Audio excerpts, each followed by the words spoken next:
अफगानिस्तान पर तालिबान की हुकूमत कायम होने से चीन और पाकिस्तान खुश हैं। दोनों मुल्कों की तालिबान के साथ नज़दीकी किसी से छिपी नहीं है। दोनों ही मुल्क इसका फ़ायदा उठाकर हिंदुस्तान के खिलाफ तालिबान को भड़का सकते हैं। चीन और पाकिस्तान ने हाल ही में हिंदुस्तान से जुड़े अपने बॉर्डर्स पर कमांडर बदल दिए हैं। चीन की पीपल्स लिबरेशन आर्मी के वेस्टर्न थिएटर कमांड WTC की जिम्मेदारी जनरल वांग हाईजियांग को दी गई है। चीन के कब्जे वाले तिब्बत और शिनजियांग में हिंदुस्तान से जुड़ी लाइन ऑफ एक्चुअल कंट्रोल की जिम्मेदारी WTC ही संभालती है। पिछले एक साल में WTC के 4 कमांडर बदले जा चुके हैं। पाकिस्तान ने भी रावलपिंडी कॉर्प्स का कमांडर बदला है। लेफ्टिनेंट जनरल साहिर शमशाद मिर्जा रावलपिंडी को LOC की निगरानी की जिम्मेदारी दी गई है। अक्टूबर में होने वाले T20 वर्ल्ड कप के लिए 15 रुकनी हिंदुस्तानी टीम का ऐलान कर दिया गया है। ऑफ स्पिनर रविचंद्रन अश्विन 4 साल बाद T20 इंटरनेशनल में वापसी करेंगे। साबिक कप्तान महेंद्र सिंह धोनी को टीम के वो मेंटर होंगे। शिखर धवन, कुलदीप यादव और युजवेंद्र चहल को 15 रुकनी टीम में जगह नहीं मिली। T20 वर्ल्ड कप का इनेकाद 17 अक्टूबर से 14 नवंबर के बीच ओमान और UAE में किया जाएगा। अगर हम टीम के अरकान को देखें तो स्पेशलिस्ट बैट्समैन में विराट कोहली, रोहित शर्मा, लोकेश राहुल और सूर्य कुमार यादव हैं। पेस अटैक में जसप्रीत बुमराह, भुवनेश्वर कुमार और मोहम्मद शमी। ऑलराउंडर्स में हार्दिक पांड्या, रविंद्र जडेजा। स्पिन अटैक में राहुल चहर, अक्षर पटेल, रविचंद्रन अश्विन, वरुण चक्रवर्ती। विकेट कीपर्स में ऋषभ पंत और ईशान किशन हैं।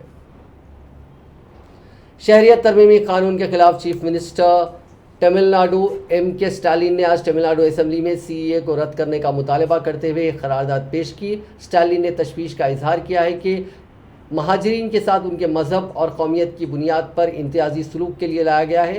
स्टालिन ने कहा कि उनकी हुकूमत ने यह करारदाद इसलिए पेश की ताकि इस बात को यकीनी बनाया जा सके कि इससे मुल्क की हम आहंगी को नुकसान ना पहुँचे। उन्होंने कहा कि हम मरकज़ी हुकूमत पर जोर देते हैं कि वो हिंदुस्तानी आइन की सेकुलर दफात को बरकरार रखे। करारदाद में कहा गया है कि तमिलनाडु असेंबली ने 2019 में पार्लियामेंट से पास होने वाले CAA कानून को सेकुलर उसूलों के मुताबिक नहीं है। करारदाद की मुखालिफत करते हुए BJP और उसके हलीफ अपोजिशन AIADMK ने असेंबली से वॉकआउट किया। ஏற்கனவே துன்பப்பட்ட மக்களை மேலும் துன்பத்துக்கு ஆளாக்கி பார்ப்பதாகும். அரசியல் ரீதியான பாகுபாட்டை சட்ட ரீதியான பாகுபாடாக உறுதிப்படுத்துவது மிக மிக தவறானதாகும். அதிலும் குறிப்பாக இலங்கை தமிழர்கள் இந்த சட்டத்தின் மூலமாக வஞ்சிக்கப்படுகிறார்கள். பாகிஸ்தான், ஆப்கானிஸ்தான், வங்கதேசத்தைச் சேர்ந்தவர்கள் எல்லாம் வரலாம் என்றால் இலங்கையைச் சேர்ந்தவர்கள் வருவதற்கு தடை விதித்தது ஏன்? இதுதான் இலங்கை தமிழருக்கு இழைக்கப்பட்ட மாபெரும் துரோகம். இதனால்தான் இந்த சட்டத்தை எதிர்க்கிறோம். இலங்கை தமிழர்கள் அந்த நாட்டில் வாழ முடியாமல் தமிழகம் தப்பி வந்து முகாம்களிலும் வெளியிலும் வாழ்ந்து வருகிறார்கள். அவர்கள் மீண்டும் हरियाणा के करनाल में किसान कायदीन और पुलिस और इंतजामिया के अफसरों के बीच 3.25 घंटे चली बातचीत नाकाम हो गई। बातचीत में सहमति नहीं बन पाई। इस दौरान दो दौर में बातचीत हुई। पहले दौर की बातचीत में डीसीएसपी ने इंतज़ामिया टीम की क़यादत की और दूसरे दौर में रेंज कमिश्नर की क़यादत में इंतज़ामिया ने बातचीत की। भारतीय कम्युनिस्ट पार्टी ऑफ इंडिया के कौमी तर्जुमान राकेश टिकैत ने भारतीय किसान यूनियन के कौमी तर्जुमान राकेश टिकैत ने मीटिंग से बाहर निकलकर कहा कि इंतज़ामिया ने हर आधे घंटे बाद चंडीगढ़ बात की। हमारी मांग है कि आईएएस आयुष सिन्हा को सस्पेंड कर केस दर्ज किया जाए। इंतज़ामिया की जानिब से केस दर्ज करना तो दूर, सस्पेंड करने के लिए भी वो तैयार नहीं है। टिकैत ने कहा कि हमारा एक मोर्चा दिल्ली बॉर्डर पर है और अब दूसरा करनाल सेक्रेटेरिएट पर जारी रहेगा। प्रेस कॉन्फ्रेंस में किसान कायदीन ने कहा कि डिस्ट्रिक्ट सेक्रेटेरिएट पर किसान डटे रहेंगे। अफसरों को मेन गेट से नहीं जाने दिया जाएगा, वो चाहे किसी भी रास्ते से या फिर दीवार कूदकर वो मिनी सेक्रेटेरिएट के अंदर जाएं। इस बात का खास ध्यान रखा जाएगा कि यहाँ आने वाले आम आदमी को किसी तरह की परेशानी ना आए। प्रेस कॉन्फ्रेंस में किसान कायद राकेश टिकैत, गुरनाम चडूनी और योगेंद्र यादव ने किसानों का व्यू पॉइंट रखा। इंतज़ामिया की तरफ से न्योता मिलने के बाद राकेश टिकैत, गुरनाम चुंडी, योगेंद्र यादव और सुरेश कौत समेत 11 किसान कायदीन बातचीत के लिए गए थे।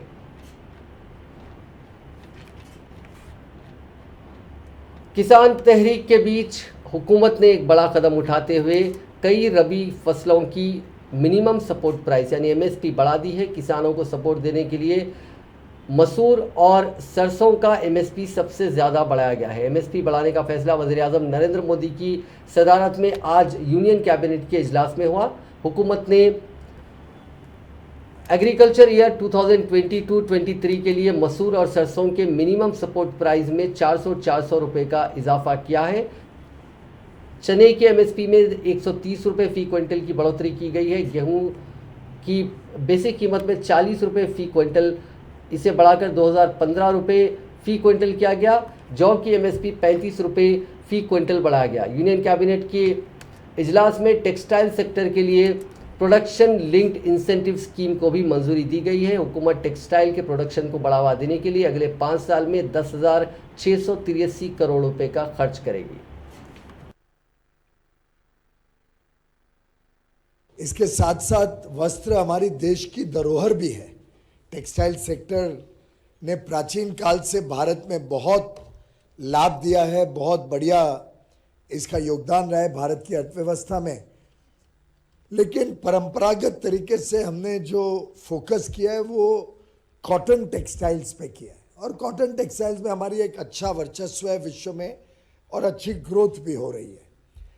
मैनमेड टेक्सटाइल्स और टेक्निकल टेक्सटाइल्स ये ऐसे क्षेत्र हैं जो अंतर्राष्ट्रीय बाजार में बहुत बड़े रूप में इस्तेमाल होते हैं और जिसकी वृद्धि भी तेज गति से हो रही है। आज 2/3 जो अंतर्राष्ट्रीय बाजार है, अंतर्राष्ट्रीय व्यापार है, वो 2/3 मैनमेड टेक्सटाइल्स और टेक्निकल टेक्सटाइल्स का रहता है। ऐसे परिस्थिति में भारत भी उस पूरे इकोसिस्टम में मैनमेड फाइबर्स के फैब्रिक में, उसके गारमेंट्स में भी अपना योगदान दे पाए, उसके लिए विशेषकर ये पीएलआई स्कीम मंजूरी की गई है। जैसा माननीय अनुराग जी ने कहा 10,683 करोड़ रुपए इसमें इंसेंटिव के रूप में प्रोडक्शन के ऊपर दिए जाएंगे। जो लोग, और इसको 2 भाग में रखा है, जो लोग 100 करोड़ से अधिक निवेश करते हैं और जो लोग 300 करोड़ से अधिक निवेश करते हैं। साधारणतः हमारा अनुमान है कि इसमें से ग्लोबल चैंपियंस निर्माण हो, ऐसी कंपनियां जो विश्व के बाजार में कॉम्पिटिटिव हो सके, जो कुछ विशेषकर वेस्टर्न कंट्रीज में आधुनिक चीज़ों की डिमांड है उसको हम पूरा कर सकें। और जब हम तय करेंगे किसको ये पीएलआई स्कीम का बेनिफिट मिले, उसमें जो मापदंड रखेंगे उसमें 2-3 मापदंड पे विशेष जोर दिया जा रहा है। एक तो जो कंपनियां या जो इसके एंटीलिया केस में चारशुंबे को एनआईए की चार्जशीट सामने आई है। इस रिपोर्ट के मुताबिक एंटीलिया केस में गवाह बन चुके मनसूख हिरेन का कत्ल मुंबई पुलिस के बर्खास्त एपीआई सचिन वजह के इशारे पर सिर्फ 11 मिनट में किया गया।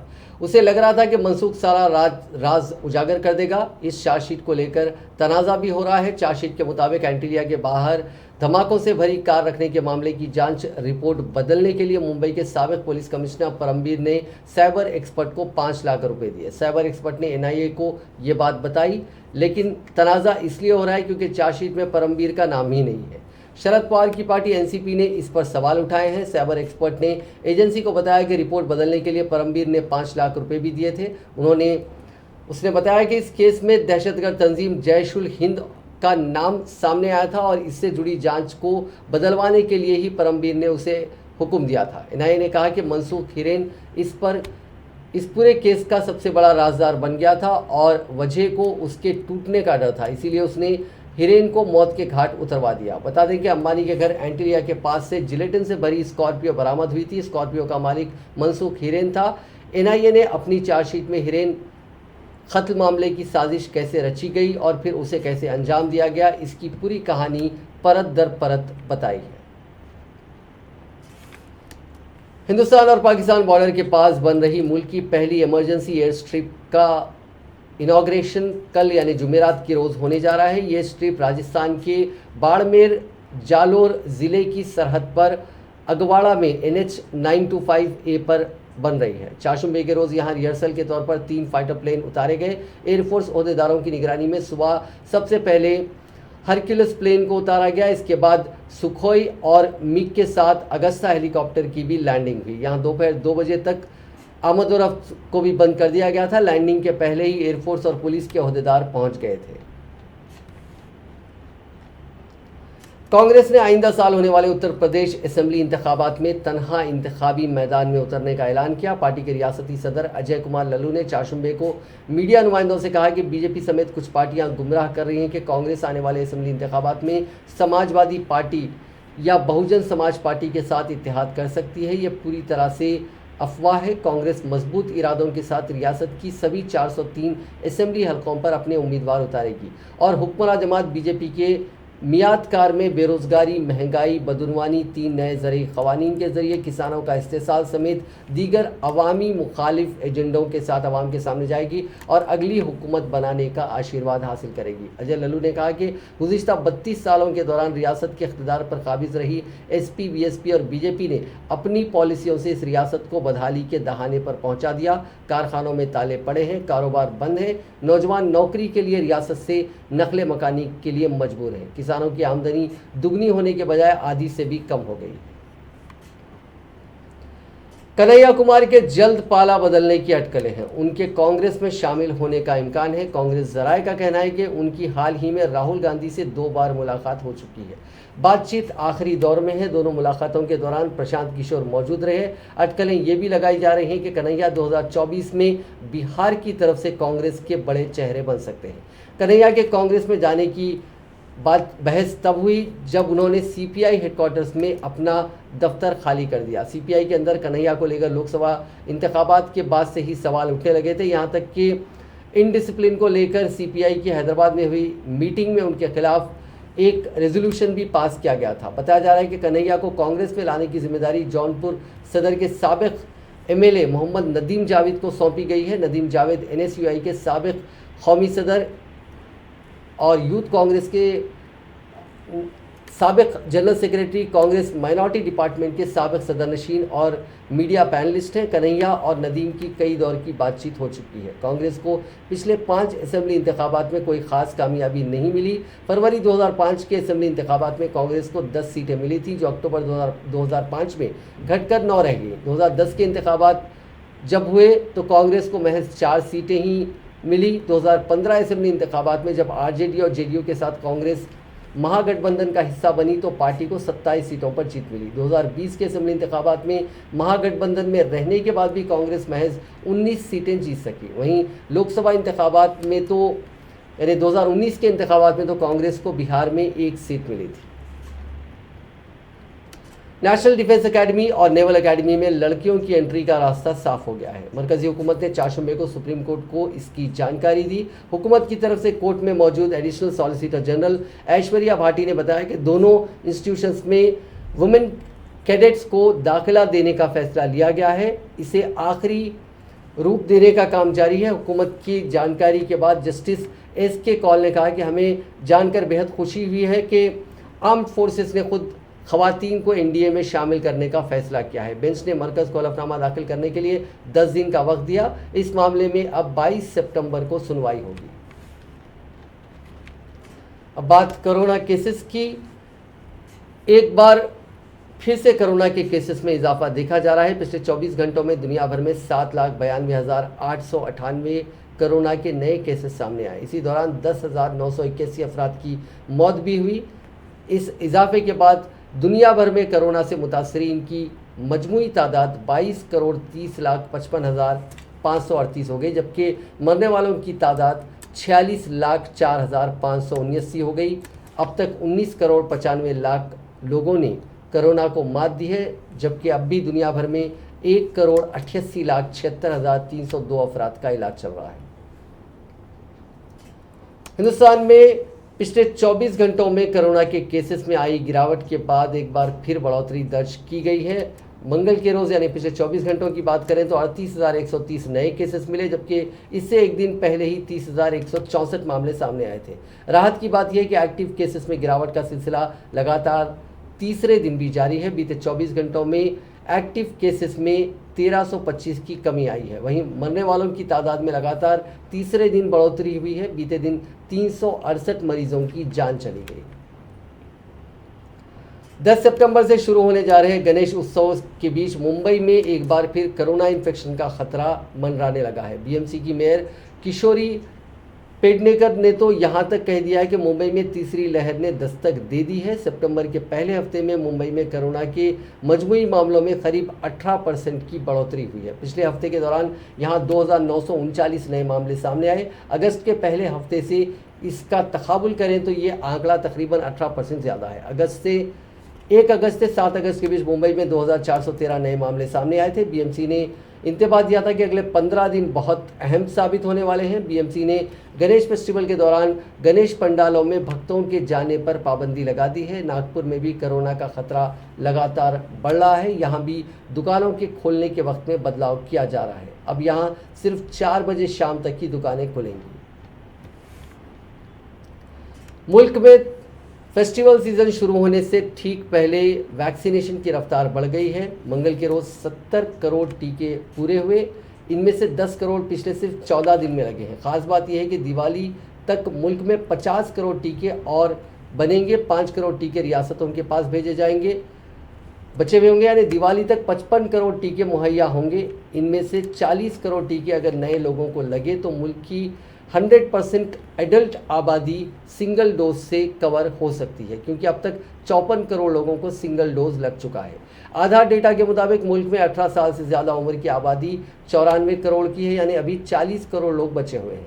मरकज़ी वजारत सेहत के अफसरों ने बताया कि सितंबर अक्टूबर में करीब 50 करोड़ टीके मौजूद रहेंगे। इनमें से 40 crore Covishield, 7 crore Covaxin, 2 crore Johnson and Johnson और करीब 1 करोड़ जाइकोव डी होंगे। अभी तक दुनिया भर की स्टडी रिपोर्ट्स बताती हैं कि सिंगल डोज लगने से इन्फेक्शन का अंदेशा घटता है। इन्फेक्शन हो भी जाए तो अस्पताल जाने की नौबत नहीं आती है या कम हो जाती है। इसलिए कोरोना से लड़ाई में सिंगल डोज भी बेहद अहम है। मुल्क में पिछले 14 दिन में रोज़ लगने वाले टीकों का औसत 71 लाख से थोड़ा ज़्यादा रहा है। इसी रफ्तार से चलेंगे तो इस साल के ख़त्म तक 94 करोड़ एडल्ट आबादी को दोनों डोजेस नहीं लग पाएंगे। निशाने को हासिल करने के लिए अब रोज़ाना औसतन 1 करोड़ 2 लाख डोजेस यानी टीके लगाने होंगे।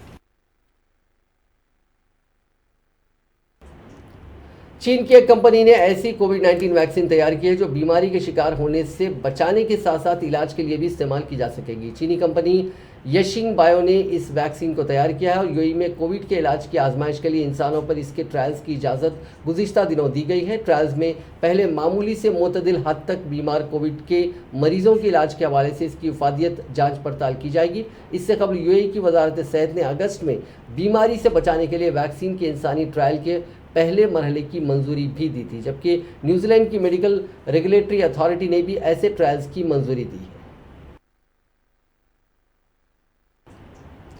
नाजरीन, आज की खास बात में बस इतना ही। आपसे कल मुलाकात होगी नई खबरों के साथ, नए एनालिसिस के साथ। फिलहाल दीजिए इजाज़त। खुदा हाफिज़।